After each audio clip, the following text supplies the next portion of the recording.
اتنا مسلم ہے کہ اس آیت کے نزول پر اگر نص سے معصوم نہ ہو تب بھی عید منانے کا موقع ہے، چہ جائے کہ نص سے معصوم فرما رہے ہیں کہ عید ہے، سب سے بڑی عید ہے۔ اب یہ آپ حضرات سب جانتے ہیں کہ روزہ غدیر روزہ رکھنے کا ثواب کتنا ہے۔ روزہ غدیر مستحب روزہ 120 سال کے روزوں کا ثواب، مستحب، واجب نہیں ہے، مستحب، مگر 120 سال کے روزوں کا ثواب ہے اس ایک بار۔ آگے بڑھنا، یہ جو معصومین کے ہاں کلمات آتے ہیں، توجہ رکھیے گا، یہ نقطہ شاید اس فقیر سے پہلے کسی سے نہ سنا ہو۔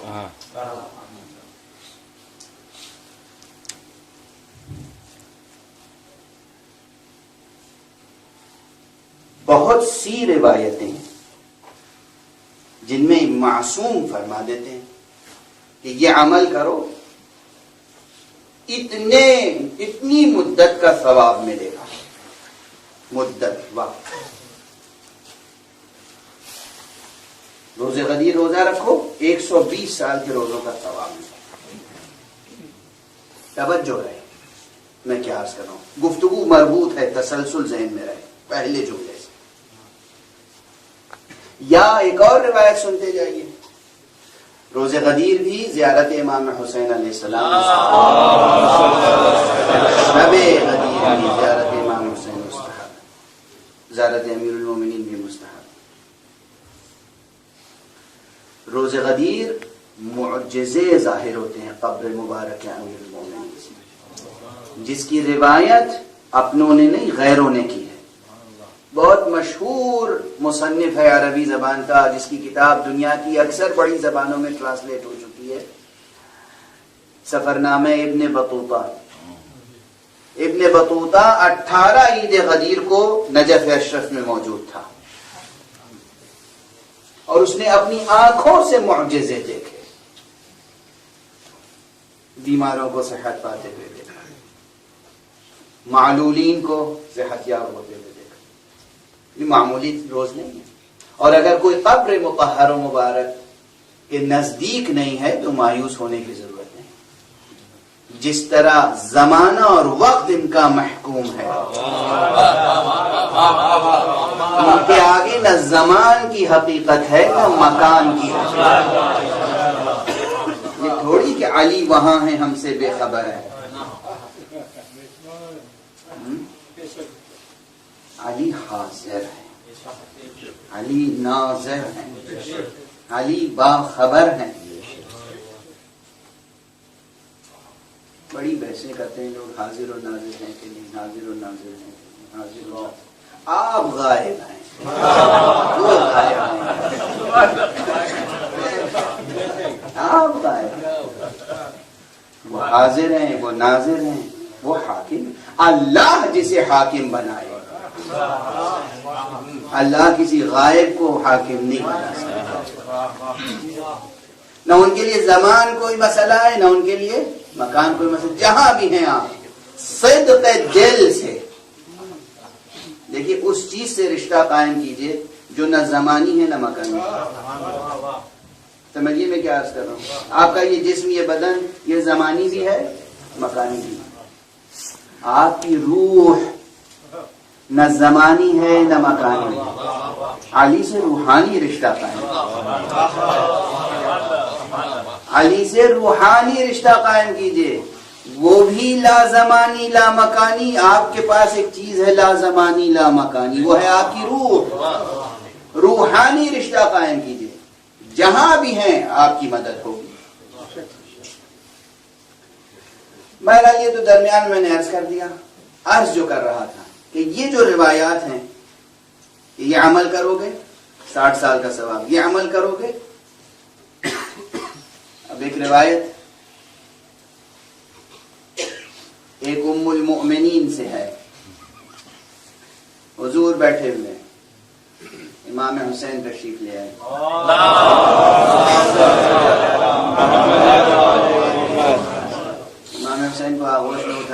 انتظار کیا، آنکھوں سے آنسو جاری ہوئے اور فرمایا، واقعات کربلا کی طرف اشارہ کیا اور فرمایا کہ اس کی زیارت کو جو جائے گا اسے اللہ میرے ساتھ حج کرنے کا ثواب عطا کرے، میرے ساتھ،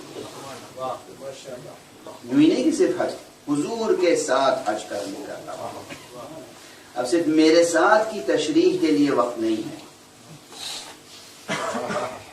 رسول کے ساتھ حج کے معنی کیا ہے؟ رسول کے ساتھ حج کے معنی یہ نہیں کہ رسول کے کارواں میں ہو،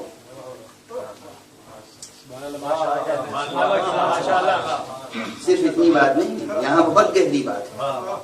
بہت سے لوگ رسول کے کارواں میں تھے، رسول کے ساتھ نہیں تھے کارواں میں، ساتھ نہیں تھے رسول۔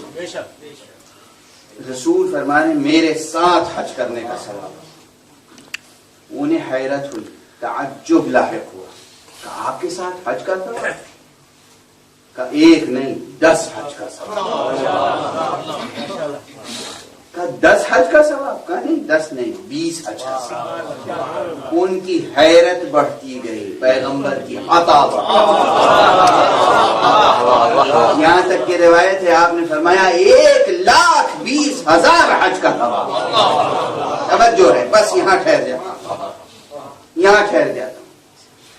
اس طرح کی جتنی روایتیں، یہ ثواب عطا کرنے کا حق صرف اسی کو ہو سکتا ہے وقت جس کا محکوم۔ صلوات پڑھ دیجیے